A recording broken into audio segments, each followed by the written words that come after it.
Tribune libre. Investiture du président Denis Sassou Nguesso ou le requiem d'une fin de règne.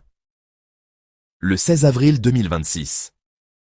Denis Sassou Nguesso a prêté serment au stade de la Concorde de Kintélé, 5e serment, de respecter ces deux constitutions post-conflit fratricide et meurtrier, imposées au prix des larmes et le sang des Congolais en 2002 et 2015. Cette cérémonie d'investiture, décryptée dans sa dimension spirituelle, interpelle, interroge.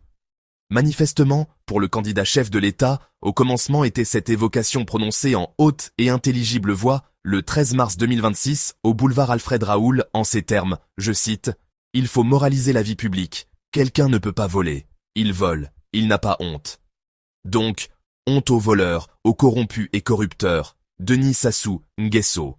Entouré des voleurs, corrompus et corrupteurs. Nous avons établi cette évocation comme un appel à l'aide, un appel au secours, d'où notre conclusion, faut sauver le soldat Sassou Nguesso.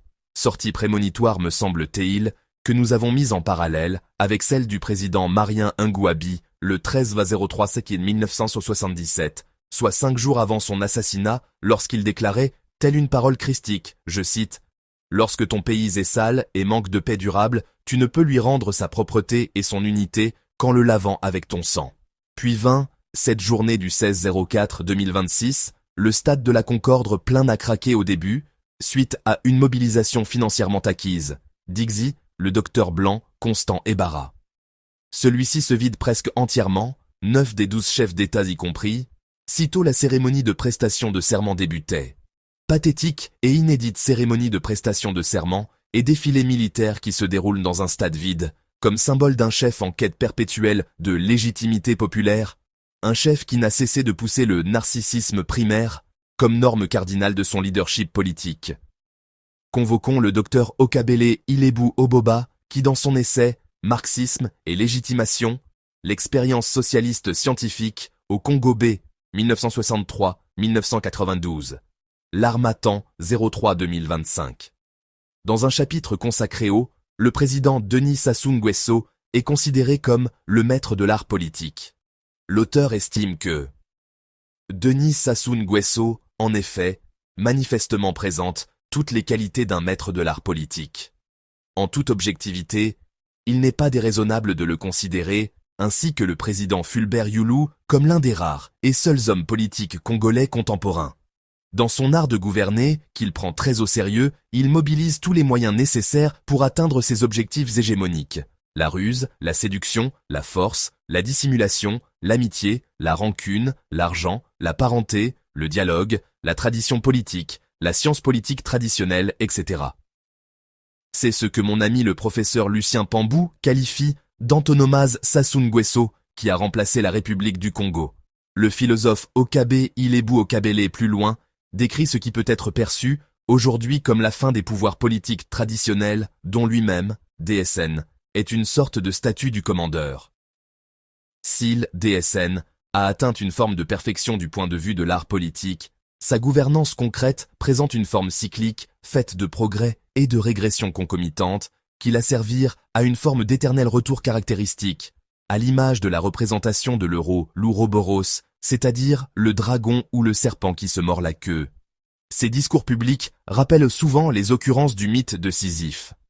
Le mythe enseigne, en effet, que pour avoir désobéi aux dieux en confiant leurs secrets aux humains, Sisyphe fut condamné à pousser un énorme rocher jusqu'au sommet d'une montagne. À peine le but atteint, le rocher roulait jusqu'au pied du versant, d'où Sisyphe devait le remonter indéfiniment. Dandiev. Oui, la cérémonie d'investiture de Denis Sassou Nguesso semble s'inspirer de La Ronde des Ombres, roman publié en janvier 2020 par Philippe N. Ngala, qui décrit les tourmentes du dictateur sylvestre qui redoute sa chute par l'apparition d'ombres mystérieuses et l'éventualité d'un soulèvement populaire. Épilogue de cette dimension spirituelle ou ésotérique, faut savoir lire les signes du temps, nul n'est éternel. Si au commencement était la parole, que dire sur la temporalité politique de cette investiture politique? Primo, Denis Sassou Nguesso rempile sans disposer d'une légitimité populaire incontestable. Le clientélisme politique, les tontines situationnistes et autres danses du ventre, des écuries et Atalacus n'ont pas su convaincre 90% du peuple qui représente aujourd'hui la véritable opposition. Secundo, la concorde et la réconciliation nationale sont plus que jamais des urgences nationales. Pourquoi les départements du Kwilu, de la Likwala, du Poul, la Sangha, la Cuvette Ouest, le Poul, la Bouenza, la Cuvette Ouest, le Nyari doivent se sentir partie prenante d'une république si la richesse nationale est inéquitablement distribuée ou captée par une oligarchie clanique et prédatrice. Par ailleurs, qui peut expliquer, justifier, la privation de liberté du ministre André Okombi Salissa, le général Jean-Marie Michel Mokoko, comme le ministre Benoît Koukébéné, ainsi que maître Bob Kaben, Fred Makita, Ndinga, les partisans du colonel Tsuru, etc. Tertio, la banqueroute socio-économique et financière du Congo est avérée. Les Congolais manquent d'eau, d'électricité, d'hôpitaux, de transports, d'emplois. Les retraités sont maltraités, les étudiants sacrifiés, la jeunesse qui voit l'avenir hypothéqué, la dette insoutenable et odieuse étrangle l'État, voire créer un cadre propice à notre hypothèque, comme me l'a signalé un sage ex-sécurocrate, à savoir, présentement, de Brazzaville à Pointe-Noire, en passant par Dolisie, Wesso, Owando, Evo, Impfondo, etc., tous les ingrédients pour alimenter un gros incendie sont bien entassés, chacun des protagonistes est dans son coin briquet en main. Quarto, le bassin du Congo est une centralité géostratégique majeure actuellement, multiples batailles s'y jouent.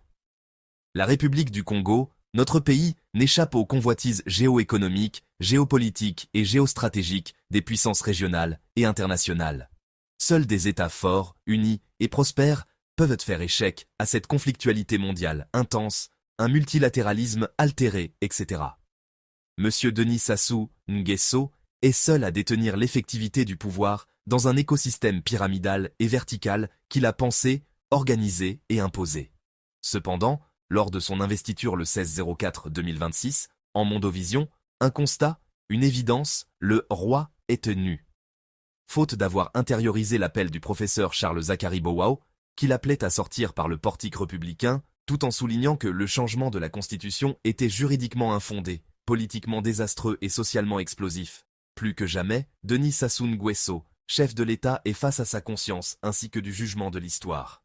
Pour notre part, nous nous inscrivons dans cette sagesse africaine, à savoir, lorsqu'on danse avec un aveugle, en l'occurrence des aveugles, faut lui marcher sur les pieds pour qu'il ne se sente pas seul sur la piste. À ce titre, Guy Magloire Mafimba Motoki, prince de Mbaya et Koudoumou, Moana Potal, convie, respectueusement, le chef de l'État, de s'inscrire, de s'engager dans un compromis politique historique, contenu dans la charte de la dynamique citoyenne Projet commun pour la renaissance du Congo, publié le 29-03-2025 à Paris. Guy Magloire, Mafimba Motoki, coordonnateur PCRC, représentant du ministre, André Okombi Salissa, président, IDC. Paris, le 17-04-2026.